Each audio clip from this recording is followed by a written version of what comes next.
Winter. Poland, 1259. The wind moves across a dead land, whispering through the bones of men on hosses frozen, where they fell. In the fields, peasants pass silently by the biddies of invaders, still mounted, turned to ice, as if time itself refused to bury them. Ravens circle above, black stains and a white sky. For 20 years, Europe had dreamed of these men, the horsemen from the east, the storm that devoured kingdoms. They were fear itself, born of endless steppe on fire. But fear changes shape, did it can turn to hatred. And hatred, left to burn long enough, becomes something worse. When the Golden Horde returned that winter, they didn't find armies waiting in the plains, nor knights shining beneath banners. They found silence and a country that had erased itself. The wells were poisoned, the grass was gin, even the graves were empty. What the Mongols didn't know was that Europe had been watching, learning. And in learning, it had changed. This would not be a battle between good and evil. It would be something called a deeper. A world learning that to destroy the monsters at its gates, it must become one itself. The snow will drink what the sword can't, the land will remember, and the age of fear is about to end, not with mercy, but with imitation. If history teaches anything, it's this: every victory demands a part of your soul. Stay with us and see how Europe paid its price in blood and silence. Before the snows of 1259, Europe had already been broken once. 18 years earlier, in 1241, the Mongols came like a judgment from the sky. They crossed rivers still frozen with spring ice, burned cities whose names no one dared speak, and erased kingdoms as if they had never existed. They were not merely an army, they were a system. An empire without borders, forged by discipline sharper than steel and fear colder than reason. The horses moved faster than messages. Their arrows darkened the sun. And their memory lingered like smoke in the lungs of every survivor. In the towns of Poland, Hungary, and Bohemia, children grew up in stories of riders who never missed, of camps that vanished before dawn, of cities where the sky turned red for a week. Entire generations learned one lesson: you could not fight the Mongols. You could only survive them. Europe, divided and proud, had never seen unity. Kings quarreled over crowns while monasteries prayed for mercy that never came.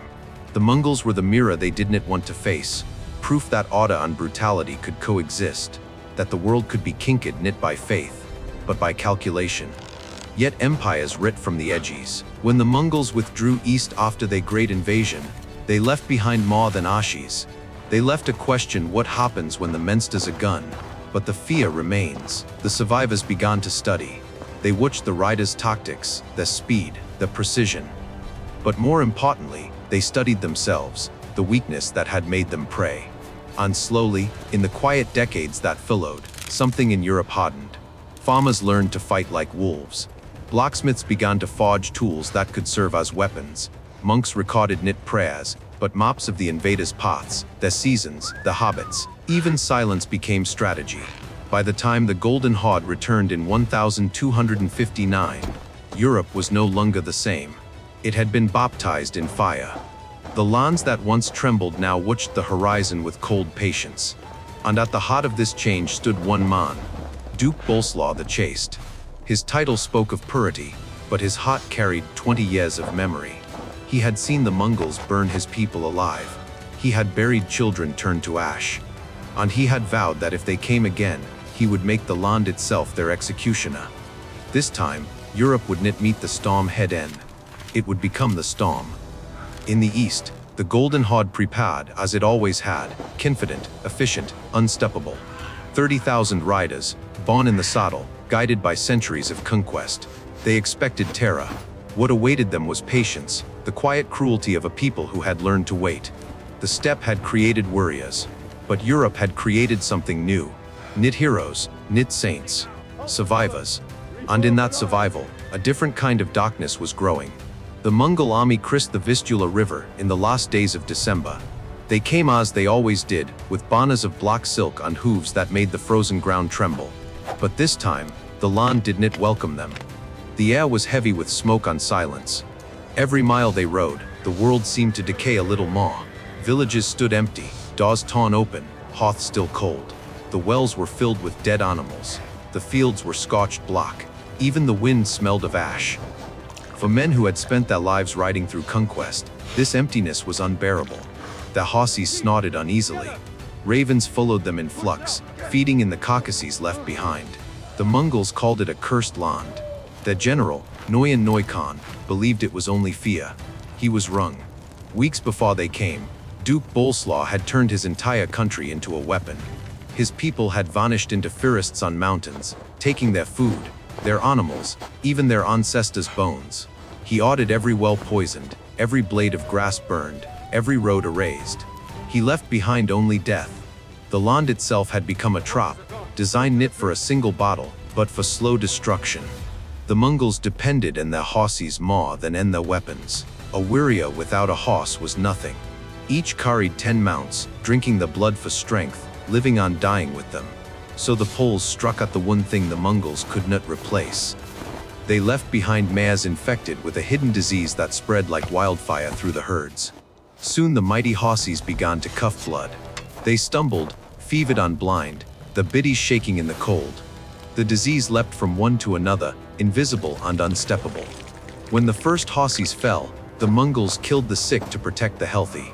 But in doing so, they spread the infection with their own blades. Within weeks, half the herds were gone. The army slowed. And in the silence of that still winter, the second stage began. The Poles did not face the Mongols in open combat. They struck like shadows. At night, peasants moved through the forest barefoot, guided by moonlight and snow. They found the Mongol camps, cut the throats of their horses, and disappeared without a sound. In the morning, the invaders woke surrounded by death. The ground around them was red ice. The horses lay in circles, their eyes frozen open. The message was clear: you are not the hunters here. You are the prey. Fear began to spread through the Mongol ranks faster than disease. They heard whispers at night, footsteps in the trees, church bells far in the distance that rang without hands. They began to see ghosts in the fog. Exhaustion set in. The riders who once swept across continents now stumbled through forests, where even the trees seemed to hate them. Then came the poisoned gifts. Barrels of mead, sacks of grain, dried meat abandoned in the snow. Hunger forced them to take it. Soon their bellies burned, the skin turned pale, their minds swam in fever. They started killing each other for clean water that no longer existed. From the shadows, Polish peasants watched them collapse. These were not soldiers in shining armor. They were men who had waited 20 years for this moment. Men who had lost their homes, their children, their faith, and replaced it all with one thing: revenge. Each day the Mongols advanced a little farther into nothing. Each night, more of them vanished. The land itself had swallowed them whole. When Noyan looked across the white fields, he did not see an enemy. He saw a grave. And deep inside, he began to understand the truth. He had not invaded Poland. He had ridden into a lesson. By midwinter, the Mongol army was no longer an army. It was a procession of ghosts moving through smoke and hunger. The sound of hooves had faded into coughing, the clash of steel into the whisper of dying horses. For weeks they had chased the Polish duke across a landscape that refused to live. Every village they entered was a tomb, every fire a trap, every meal a slow poison.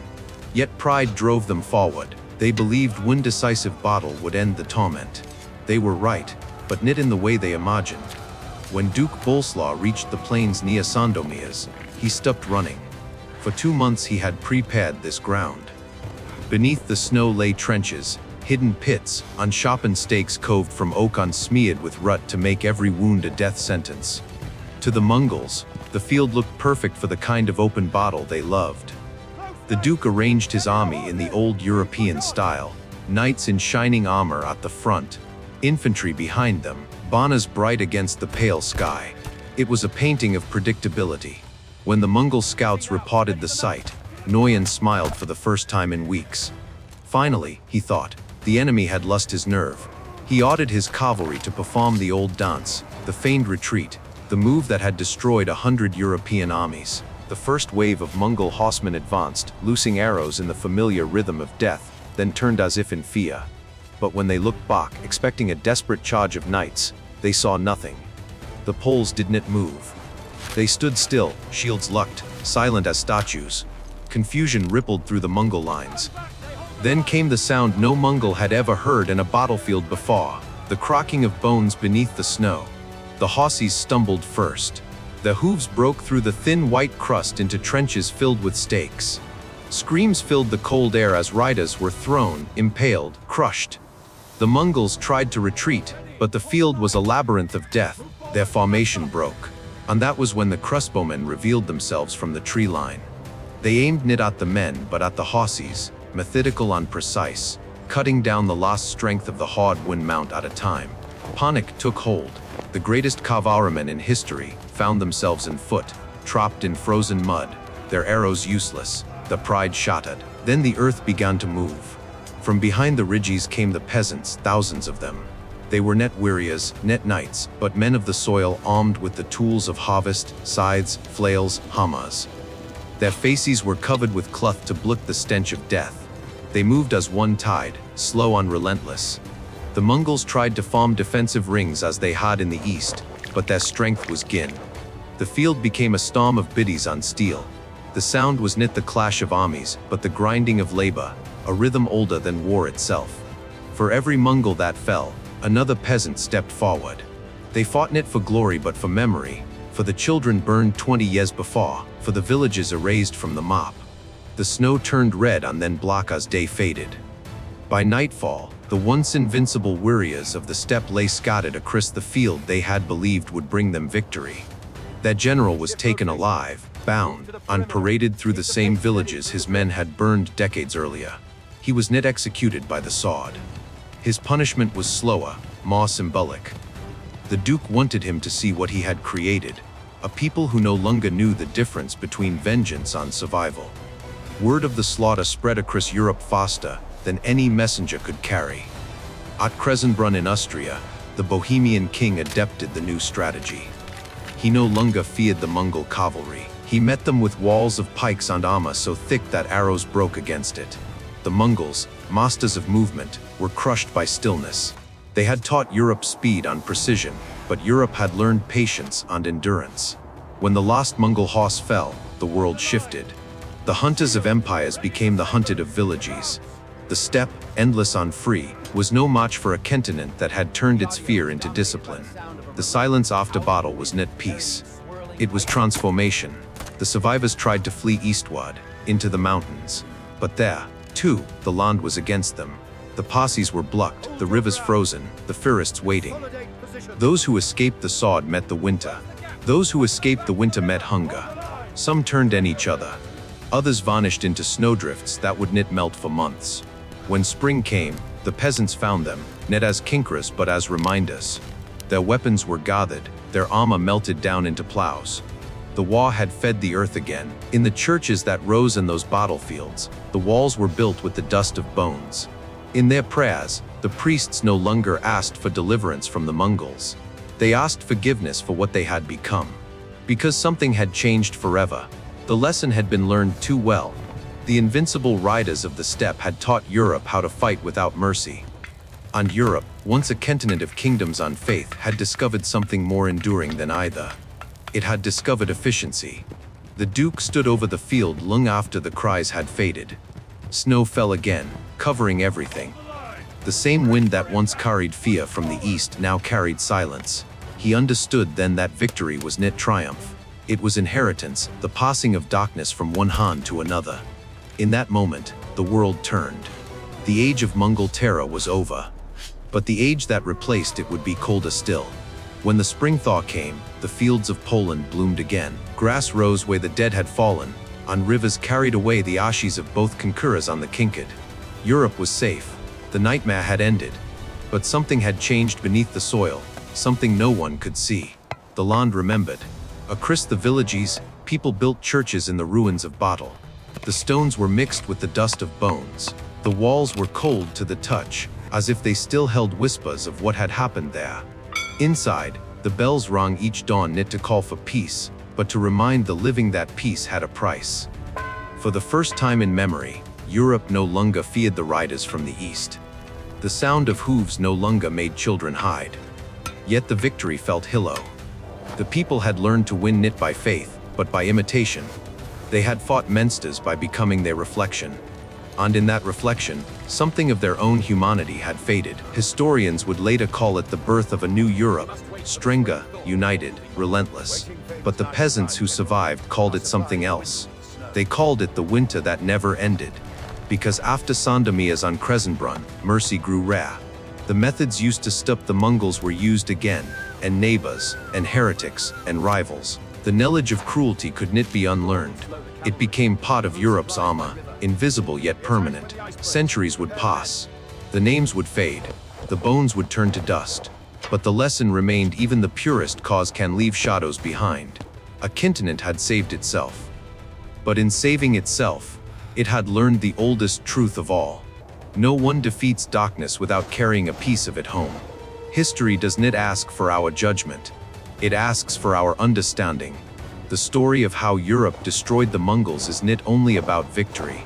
It is about the moment when survival became transformation, when fear turned into something colder than war itself. If stories like this remind you that courage and cruelty often walk the same path, stay with us. There are more echoes waiting in the past, stories of faith, of empire, of the fragile line between light and darkness. Subscribe and journey with us into history's forgotten truth that every triumph leaves a shadow.